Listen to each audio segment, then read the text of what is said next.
বারটেক Hikari মেশিনে কিভাবে timing করবেন খুব সহজে দেখে নিতে পারেন। দেখেন এটা কিন্তু সব কিছু খোলা হয়েছে টাইমিং করার জন্য। দেখেন প্রথমে আমরা নিডেল বার হাইটটা ঠিক করব। এখানে এই নিডেল বারের স্ক্রুটা লুজ দিয়ে দেখেন বারটেক মেশিনে সব সময় দেখেন 4 দাগ, এখানে যে নিডেল বারের যে 4 দাগ, এই 4 দাগ ফুল ফুল করে দিবেন এই যে এভাবে রেখে তারপরে স্ক্রুটা আবার টাইট দিয়ে দিবেন খুব সহজে। তো এইভাবে যদি 4 দাগ রাখেন অ্যাকুরেট নিডেল বার হবে।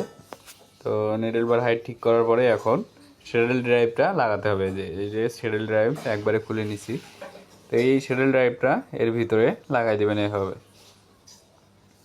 যে সুন্দর করে শ্যাডেল ড্রাইভটা লাগানোর পরে দেখেন এভাবে রাখবেন, রেখে তারপরে কিন্তু শ্যাডেলটা লাগাতে হবে, তারপরে পজিশন করতে হবে। তো এরপরে আমরা এই শ্যাডেলটা লাগাই নেব। দেখেন যে এই যে শ্যাডেল, তো শ্যাডেলটা এর ভিতরে সুন্দরভাবে বসাই দেবো এইভাবে। এটা কিন্তু অটোমেটিকভাবে এখানে বসে দেয়, জাস্ট এখানে বসাই দেওয়া লাগে সুন্দরভাবে।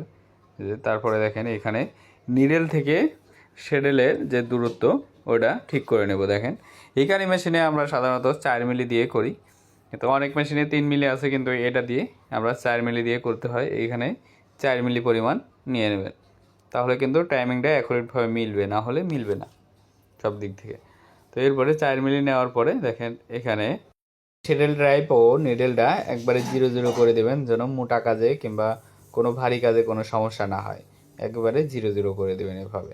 দেওয়ার পরে তারপরে টাইট দিবেন স্ক্রুটা।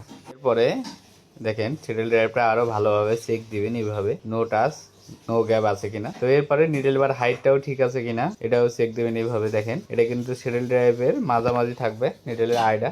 এরপরে শ্যাডেল ও নিডেলের টাইমিংটা চেক দিবেন। তো এরকম যদি টাচ করে দেখেন এখানে কিন্তু টাচ করতেছে, তার মানে টাইমিংটা রং আছে। তো সেক্ষেত্রে কী করবেন, এইখানে 3 মিলি একটা স্ক্রু লুজ দিবেন, লুজ দিয়ে পাশে দেখবেন যে একটা মাইনাস স্ক্রু আছে, এ পাশে দেখেন মাইনাস স্ক্রু আছে, এটা জাস্ট এভাবে ঘোরাবেন। তাহলে কিন্তু এখান থেকে খুব সহজে হার্ডও করতে পারবেন আবার নর্মালও করতে পারবেন। দেখেন এখানে কিন্তু শ্যাডেল ড্রাইভটা নড়তেছে দেখেন। এবার দেখেন শ্যাডেলটা ঠিক নিডেল ও শ্যাডেলটা 0 0 করবেন এইভাবে, নো টাচ নো গ্যাপ করার পরে এবার 3 মিলি স্ক্রুটা আবার টাইট দিয়ে দিবেন, তাহলে কিন্তু এখানে টাইমিংটা হয়ে যাবে। তো এরপরে চেক দিবেন শ্যাডেল ও নিডেলের আই কতটুক উপর দিয়ে শ্যাডেলটা যাচ্ছে। দেখেন এটা কিন্তু ঠিক আছে।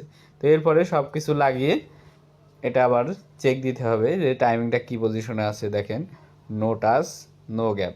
তো এইভাবে যদি রাখেন তো খুব সহজেই কিন্তু মেশিনটা চলবে বা কোনো সমস্যা হবে না।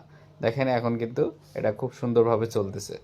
তো ভিডিও ভালো লাগলে অবশ্যই একটা শেয়ার করে দিবেন। সবাইকে অসংখ্য অসংখ্য ধন্যবাদ।